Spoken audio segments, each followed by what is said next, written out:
Now, the second move of that triple threat situation is called a crossover. And the crossover is strictly just a change of direction. And let me show you exactly the way it should be done. In protecting the basketball, you're jabbing with your right foot, and the defense sometimes react that way, and you want to change your direction. This is what most of the people do that's going to get called for traveling.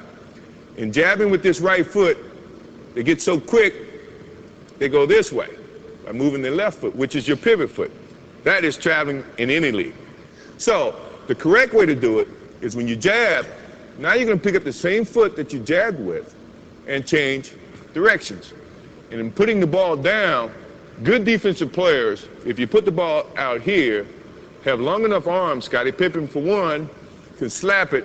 Your momentum is going this way and the ball is going that way. Good way to correct that is when you jab, now you change. If you put the ball here, you got protection from your right leg. Your hand should be here protecting the basketball anyway. So now the only way the defense can get to that ball is to go through your arms, go through your legs. 9 times out of 10, it's going to be a foul.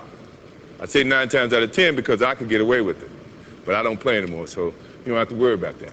So, jab step, change the direction this way, putting the ball inside your legs. Now, the good thing about an offensive player is you got to be able to go both ways.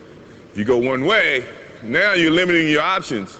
The defense is going to read that, and then they become more, I guess, have the advantage to try to limit your options. As an offensive player, you never want to limit your options. So when you're working on that move to do it this way, also do it that way. So now you can have 2 options.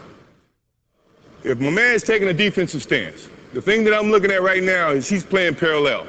So now he's playing me to go either way, which is good. Which it also, to me, means all I have to do is give him a nice little fake this way.